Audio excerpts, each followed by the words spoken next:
Assalamualaikum warahmatullahi wabarakatuh. Halo, Sobat Ranggon. Selamat datang di Ranggon Story, tempat di mana kisah misteri, legenda, dan cerita-cerita penuh teka-teki hadir menemani harimu.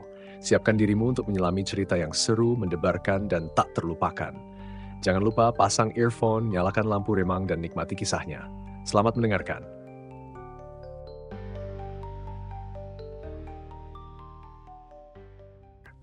Hujan rintik turun di jalanan ibu kota, menciptakan refleksi lampu jalan yang berpendar di aspal basah. Jam di dashboard menunjukkan pukul 1:47 dini hari. Bagas menghela napas, menggoyangkan bahunya yang mulai pegal. Ini sudah orderan ke-6 malam ini, tapi kantuk belum juga datang.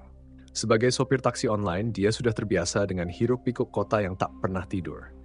Dari pelanggan mabuk yang muntah di jok belakang, pasangan yang bertengkar sepanjang jalan, hingga penumpang yang lebih memilih diam sambil menatap layar ponsel. Ding! Sebuah notifikasi muncul di layar ponselnya. Order masuk. Lokasi penjemputan, Jalan Sudirman, dekat hal tua yang jarang dipakai. Bagas mengernyit. Itu tempat yang agak sepi di malam hari, tapi bukan sesuatu yang aneh untuknya. Tanpa pikir panjang, dia menerima orderan dan menginjak pedal gas. Sekitar 5 menit kemudian, Bagas sampai di lokasi. Halte itu kosong. Hanya ada lampu jalan yang redup, menyoroti bangku panjang dengan coretan-coretan vandal di dinding kaca yang mulai kusam. Dia melirik keluar jendela, mencari sosok penumpang. Tapi tak ada siapa-siapa. Biasanya kalau pelanggan telat atau susah ditemukan, dia akan menelepon. Tapi sebelum sempat menyentuh layar ponselnya, seseorang tiba-tiba muncul dari balik halte. Seorang wanita. Dia mengenakan gaun hitam sederhana, rambutnya panjang tergerai, wajahnya tertutup bayangan karena minimnya pencahayaan. Gerakannya tenang, nyaris tanpa suara, seolah langkahnya tak menyentuh tanah. Bagas membuka kaca jendela. "Malam, Mbak. Ini pesan taksi online." Wanita itu tidak langsung menjawab, hanya berdiri diam selama beberapa detik sebelum akhirnya mengangguk pelan. "Silakan naik." Tanpa sepatah kata, wanita itu membuka pintu dan duduk di jok belakang. Bagas melirik lewat kaca spion, tapi dia hanya bisa melihat bayangan samar. Dia kembali fokus ke ponselnya untuk mengecek tujuan. Tujuan tidak ditetapkan. Bagas mengernyit. Aneh. Biasanya penumpang sudah memasukkan alamat tujuan sebelum memesan. "Tujuannya kemana, Mbak?" tanyanya sambil tetap menatap layar. Suara wanita itu terdengar pelan. "Jalan saja dulu." Ada sesuatu dalam nada suaranya yang membuat bulu kuduk Bagas meremang. Bagas memacu mobilnya pelan melintasi jalan yang mulai sepi. Tidak ada obrolan di antara mereka, hanya suara wiper yang bergerak menghapus tetesan hujan di kaca depan. Sesekali Bagas melirik kaca spion. Wanita itu duduk dengan posisi tegak, tangannya terlipat di pangkuan. Yang aneh, setiap kali dia melihat ke spion, wajah wanita itu selalu sedikit kabur, seperti tertutup kabut tipis. Bagas berdeham, mencoba mencairkan suasana. "Mbak, tinggal di daerah sini?" Tidak ada jawaban, dia melirik kaca spion lagi. Wanita itu masih menunduk, tapi kali ini dia tersenyum. Bagas menelan ludah. Tiba-tiba udara dalam mobil terasa lebih dingin dari biasanya. Ding! Notifikasi masuk. Bagas menoleh ke layar ponsel yang terpasang di dashboard. Perjalanan ini telah selesai. Darahnya mendadak dingin. Dia belum menekan tombol apapun, dan saat dia kembali melihat ke spion, kursi belakang sudah kosong. Bagas mengerjap, napasnya tercekat di tenggorokan, jok belakang kosong, tidak ada siapa-siapa. Tapi tadi, dia jelas ingat wanita itu duduk di sana dengan tangan terlipat rapi di pangkuan dan wajahnya yang samar di kaca spion. Jelas sekali, Bagas mengusap wajahnya dengan kasar, mencoba mencari penjelasan logis. Mungkin wanita itu turun tanpa dia sadari. Tapi bagaimana mungkin? Mobil belum berhenti sejak tadi, dan pintu belakang taksi tidak berbunyi sama sekali. Tangannya bergerak meraih layar ponsel, ingin mengecek kembali status perjalanan. Tapi sesuatu membuatnya membeku. Di layar ada satu ulasan baru. "Bintang 5, terima kasih sudah mengantar. Sampai jumpa lagi." Bagas merinding. Tangannya langsung melepas ponsel dan menoleh ke jok belakang sekali lagi, memastikan bahwa tidak ada yang duduk di sana. Tapi ruang itu tetap kosong. "Sampai jumpa lagi." Dia buru-buru menghapus ulasan itu dan mematikan aplikasi. Sudah cukup untuk malam ini. Dia hanya ingin pulang, tidur, dan berharap kejadian ini cuma efek lelah yang membuat pikirannya berhalusinasi. Mobil melaju di jalanan yang mulai basah oleh hujan. Udara di luar semakin dingin, tapi Bagas tetap membuka sedikit kaca jendela. Dia butuh udara segar. Namun saat dia melirik kaca spion, darahnya seakan berhenti mengalir. Wanita itu ada di sana, duduk di jok belakang. Tapi kali ini dia tidak hanya tersenyum samar. Matanya menatap langsung ke arah Bagas dengan sorot yang tajam dan dalam. Bagas tersentak, nyaris membanting setir. Astaga, jantungnya berdebar kencang. Tangannya gemetar saat dia kembali melirik ke spion. Kosong. Jok belakang tetap kosong. Tidak ada siapa-siapa, tidak ada suara, tidak ada gerakan. Hanya hembusan napasnya sendiri yang terdengar berat di dalam mobil. Bagas menginjak rem mendadak di pinggir jalan. Tangannya mencengkeram setir erat berusaha menenangkan diri. Dia mengambil napas dalam-dalam, mencoba berpikir jernih. Mungkin ini efek kurang tidur. Mungkin hanya sugesti karena kejadian tadi. Iya, itu pasti alasannya. Tapi perasaan dingin di tengkuknya tidak mau hilang, seolah ada sesuatu yang memperhatikan. Menyalakan lampu dalam mobil, lalu menoleh ke belakang. Tidak ada siapa-siapa. Tapi, ada sesuatu yang membuatnya kembali merinding. Jok belakangnya basah. Seolah seseorang yang baru saja kehujanan telah duduk di sana. Bagas menatap jok belakang yang basah. Air meresap ke dalam kain membentuk bercak gelap yang tidak seharusnya ada di sana. Dia menelan ludah, tangannya gemetar saat meraba permukaannya.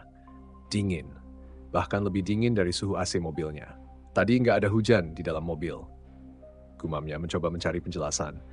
Tidak ada kebocoran di atap. Tidak ada genangan air di bawah. Jok itu seolah seseorang yang benar-benar kehujanan baru saja duduk di sana, atau lebih tepatnya, masih ada di sana. Bagas buru-buru meraih tisu di dashboard dan mencoba mengelapnya, tapi kain jok tetap lembab. Bahkan semakin lama, suhu di dalam mobil terasa lebih menusuk tulang. Ponselnya bergetar di dashboard. Notifikasi pesan. Bagas meraihnya dengan tangan gemetar. Nomor tidak dikenal. Jangan berhenti di sana. Matanya membelalak. Siapa yang mengirim pesan ini? Dia menoleh keluar jendela. Jalanan sepi, hanya ada deretan lampu jalan yang redup dan sesekali mobil lain melintas. Tidak ada tanda-tanda seseorang yang bisa mengirim pesan secara langsung. Bagas buru-buru menyalakan mesin dan menginjak gas. Dia tidak peduli lagi dengan jok basah atau halusinasi aneh yang dia alami malam ini. Dia hanya ingin segera pulang. Sepanjang perjalanan, Bagas mencoba mengusir ketakutan yang terus menghantuinya. Ini pasti cuma kebetulan. Dia sengaja menyetel volume radio lebih keras, berharap suara musik bisa mengalihkan pikirannya. Tapi baru beberapa menit, radio tiba-tiba berderak. Suara statis memenuhi kabin mobil. Bagas mengernyit dan mencoba mengubah saluran. Tidak ada yang jernih. Hanya suara bising, bercampur bisikan samar yang nyaris tak terdengar. Kembali, Bagas sontak menekan tombol power, mematikan radio sepenuhnya. Napasnya memburu. Keringat dingin mulai mengalir di pelipisnya meski AC masih menyala. Dia menatap lurus ke jalan. Jangan pikirkan. Jangan peduli. Tapi di sudut matanya, sesuatu bergerak di kaca spion tengah. Sebuah bayangan. Bagas tidak berani langsung melihat, namun detak jantungnya semakin liar saat menyadari sesuatu. Bayangan itu tidak berasal dari dirinya. Perlahan dengan tangan yang gemetar, dia mengalihkan pandangannya ke spion. Wanita itu ada di sana. Duduk di jok belakang, kali ini lebih jelas dari sebelumnya. Gaunnya masih basah, rambut panjangnya menutupi sebagian wajah. Tapi kali ini ada sesuatu yang membuat Bagas nyaris kehilangan akal sehatnya. Wanita itu sedang menatapnya langsung melalui kaca spion. Dan dia tidak lagi tersenyum. Bagas ingin menutup matanya. Bukan karena mengantuk, bukan juga karena lelah. Tapi karena dia tahu kalau dia terus melihat ke kaca spion, dia akan makin kehilangan akal sehatnya. Tapi bagaimana mungkin dia tidak melihat? Wanita itu masih ada di sana. Gaun hitamnya masih basah, rambutnya menempel di wajah pucatnya. Tapi yang paling membuat Bagas gemetar adalah mata wanita itu. Mata itu tidak seperti mata manusia biasa. Tidak ada cahaya, tidak ada refleksi. Hanya tatapan kosong yang hitam pekat seolah menghisap seluruh cahaya di dalam mobil. Tapi semakin lama semakin terasa. Dia tidak sekadar menatap. Dia melihat langsung ke dalam dirinya. Bagas buru-buru membuang pandangan, fokus ke jalanan di depannya. Tidak. Jangan lihat lagi. Jangan pikirkan. Tangannya mencengkeram setir erat hampir memutih. Nafasnya memburu, tapi dia tetap menginjak pedal gas, berharap bisa segera sampai rumah. Tapi sesuatu terasa aneh. Jalanan ini seharusnya dia sudah hampir sampai ke rumah kosnya. Tapi kenapa jalan yang dia lalui terasa semakin panjang? Lampu-lampu jalan terlihat sama. Rambu-rambu yang dilewati tadi seperti kembali muncul. Bagas melirik ke GPS di layar ponsel.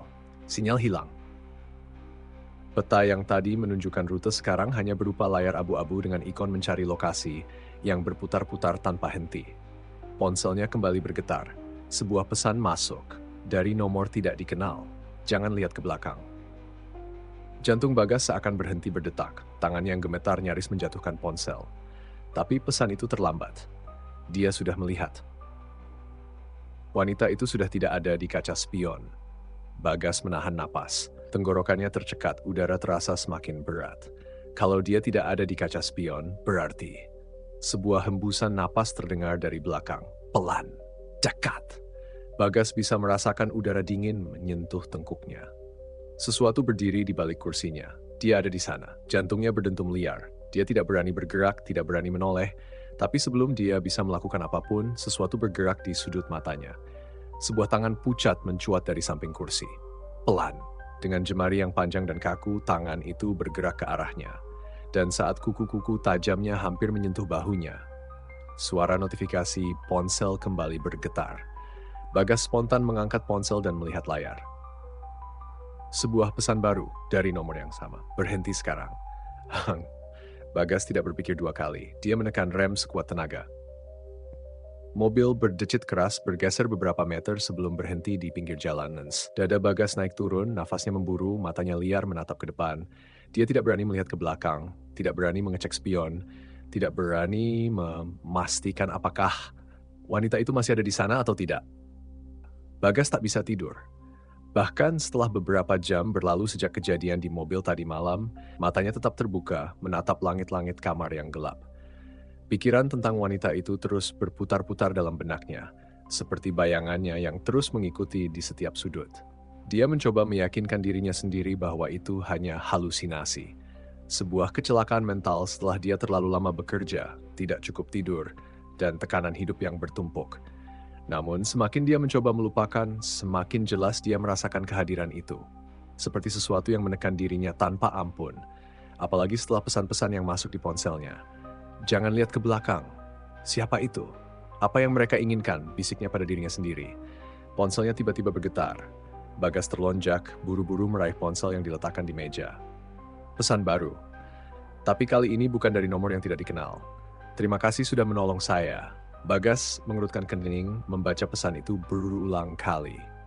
Menolong? Dia tidak merasa menolong siapa-siapa. Tidak ada yang dia lakukan selain berusaha keluar dari situasi yang semakin aneh ini. Ini gila, katanya pelan. Namun tiba-tiba dia teringat satu hal. Wanita itu. Wanita yang dia temui dalam mobilnya. Gaun basah, wajah pucat dan matanya yang gelap mengerikan. Bayangannya semakin jelas dalam pikirannya. Bagas harus mencari tahu lebih banyak. Siang itu, dia akhirnya memberanikan diri untuk kembali ke tempat kejadian, jalan yang menjadi saksi perjalanan tak terduga malam itu. Taksi itu masih terparkir di tempatnya semalam, meskipun kini ada kesan sepi yang terasa lebih dalam, seolah-olah tempat ini sudah lama tak tersentuh. Dia keluar dari mobil dan melangkah perlahan menuju sungai kecil yang membelah jalan itu. Semalam, dia merasa ada sesuatu yang aneh di sini, tetapi ketakutan yang menguasainya membuatnya mengabaikan begitu saja. Sekarang, dia tidak bisa lagi mengelak. Sungai itu mengalir pelan, meskipun permukaannya tidak tampak tenang. Pak Bagas berhenti di tepi sungai dan menatap ke dalamnya. Apa yang sebenarnya terjadi di sini? Matanya tertuju pada permukaan air yang berkilauan meski cahaya matahari tidak terlalu terik. Sesuatu di sana menarik perhatiannya, sesuatu yang sepertinya bergerak, samar dan kabur di bawah permukaan. Dia merasa perutnya mual dan instingnya memberitahunya untuk segera pergi. Tetapi sebelum dia bisa bergerak, sebuah suara terdengar di belakangnya. Tolong saya. Bagas membalikkan badan dengan cepat, terkejut. Namun tidak ada siapa-siapa. Hanya suara desiran angin dan gemerisik dedaunan. Setelah hari yang panjang dan penuh kejadian aneh, dia butuh tempat yang familiar. Teman-temannya seperti Rudy, Budi, dan Joko sudah berkumpul di meja yang sama seperti biasa. Rudy langsung membuka percakapan dengan gaya khasnya. Yo Bagas, lo kenapa? Kok kelihatan kayak orang baru kena masalah? Bagas cuma menggaruk kepala agak ragu untuk ngomong. Gue baru ngalamin hal yang gak jelas nih. Hal gak jelas? Waktu lo bawa penumpang lagi bro? Tanya Budi sambil nyeruput kopi. Bagas mengangguk pelan, matanya menghindari tatapan mereka. Iya, ada cewek, basah kuyup, terus tiba-tiba hilang aja. Rudy langsung ketawa. Ya, kali lo cuma capek terus ngelihat halusinasi. Tapi ini beda, Rud, jawab Bagas serius. Kali ini menatap mereka.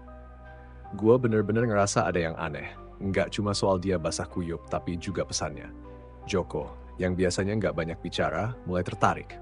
Pesan? Pesan apa? Bagas mengeluarkan ponselnya dan menunjukkan layar ponselnya. Namun, begitu teman-temannya melihatnya, semua nomor dan pesan yang sebelumnya ada di ponselnya tiba-tiba menghilang. Layar ponsel hanya menampilkan layar utama, kosong tanpa pesan apapun. Mereka bertiga saling pandang, bingung. Ini kok? Nggak ada? Kata Budi dengan nada bingung. Lo pasti nggak salah lihat, bro. Bagas memeriksa ponselnya lagi, jantungnya berdebar. Gue yakin banget tadi ada pesan masuk, pesannya. Aneh banget. Rudy mengerutkan dahi. Tapi sekarang, bener-bener nggak ada apa-apa. Tadi lo pasti lihat dengan jelas kan? Tanya Joko pelan, agak khawatir. Iya, gue lihat, jawab Bagas, suaranya mulai terdengar agak gugup. Pesannya kayak ngingetin gue tentang dia, si cewek itu. Tapi sekarang nggak ada apa-apa. Suasana langsung jadi hening. Tapi lo emang bawa cewek basah kuyup? Tanya Rudy, mencoba mengalihkan ketegangan. Iya, jawab Bagas dengan suara berat. Tapi itu nggak masuk akal kan? Cewek itu cuma muncul tiba-tiba dan sekarang pesan yang dia kirim hilang. Joko menatap Bagas dengan tatapan serius. Gue nggak ngerti, bro. Tapi gue juga baru ingat ada berita tentang pembunuhan di sekitar sini beberapa hari lalu. Mayatnya ditemukan di sungai. Semua langsung diam dan menatap Joko. Pembunuhan? Lo serius, Jok? Tanya Rudy dengan nada lebih rendah. Joko mengangguk, membuka ponselnya dan menunjukkan artikel berita. Cek aja deh, cewek itu ditemukan basah, ada luka di kepalanya. Bagas menatap artikel itu, makin bingung. Sungai? Itu di daerah sekitar sini? Yap, jawab Joko. Mungkin aja, itu yang lo bawa sih. Bagas merasa perutnya mual. Arwah? Tapi nggak tahu sih, kata Rudy sambil tersenyum kecil. Kalau itu arwah, berarti lo lagi ngejemput penumpang yang salah. Suasana jadi sedikit lebih santai lagi, meskipun Bagas masih merasakannya. Ah, lo jangan bercanda gitu, Rud. Gue nggak tahu mesti gimana. Budi mengangkat bahu. Ya, kalau bener itu arwah, lo cuma harus terus hati-hati aja. Siapa tahu dia cuma butuh pertolongan. Bagas cuma menghela napas, merasa semua ini gak masuk akal. Tapi dia gak bisa menyangkal bahwa perasaan ada yang mengikutinya masih mengganggunya. Lo gak sendirian kok, bro, ujar Rudy sambil ngetawain dirinya sendiri. Tapi kalau lo lihat dia lagi, bilang aja kita gak ikut bantuin. Bagas cuma tersenyum miris. Bagas memandangi ponselnya yang kini terasa kosong. Semua kejadian itu, pesan yang hilang dan wanita basah kuyup itu sudah menjadi kenangan yang perlahan ia coba untuk lupakan. Tapi, di dalam hatinya, ia tahu ada hal yang belum selesai. Lo udah tenang kan, bro? Tanya Rudy, memecah keheningan yang cukup lama. Bagas mengangguk, matanya menatap kosong keluar jendela. Iya, gue cuma mendoakan dia aja. Teman-temannya diam, menghormati. Bagas menarik napas dalam-dalam lalu mulai berbicara pelan. Arwah itu, dia mungkin cuma butuh kedamaian. Gue nggak tahu pasti, tapi gue yakin dia nggak mau ganggu gue. Gue cuma berharap dia bisa tenang sekarang. Joko mengangguk pelan. Mudah-mudahan dia sudah tenang, bro. Bagas menatap langit malam lewat jendela seakan ingin berbicara langsung kepada arwah yang pernah menumpang di mobilnya itu. Semoga lo nggak perlu khawatir lagi. Semoga lo bisa tenang di sana. Dia berhenti sejenak lalu menambahkan, gue nggak tahu kenapa itu semua bisa terjadi, tapi gue rasa ini semua ada hikmahnya. Rudy menyandarkan punggungnya ke kursi menatap Bagas dengan senyum tipis. Kita nggak akan tahu jawabannya, bro. Tapi yang penting lo udah coba bantu. Lo nggak lari dari tanggung jawab. Bagas tersenyum tipis, merasa sedikit lega. Iya, gue cuma berharap dia bisa pergi dengan damai. Pernah ada ketegangan yang membuatnya takut, tapi malam itu semua terasa lebih tenang. Begitu banyak hal yang tidak bisa dijelaskan dengan akal, tapi terkadang doa adalah satu-satunya cara untuk menenangkan hati. Warung itu tetap ramai, suara tawa teman-temannya terdengar seperti biasa, dan Bagas merasa meskipun tidak ada lagi penumpang yang akan datang, ia tetap belajar banyak dari pengalaman ini. Dia tidak tahu apa yang terjadi dengan arwah itu, tapi yang ia tahu adalah doa dan ketulusan bisa membawa kedamaian, bahkan untuk yang tak terlihat. Terima kasih sudah mendengarkan sampai akhir. Semoga cerita ini bisa mengisi waktu dan menjadi teman beristirahat di saat Anda lelah. Jangan lupa tinggalkan jejak di kolom komentar. Dan akhiru salam. Wassalamualaikum warahmatullahi wabarakatuh. Sampai jumpa di cerita selanjutnya.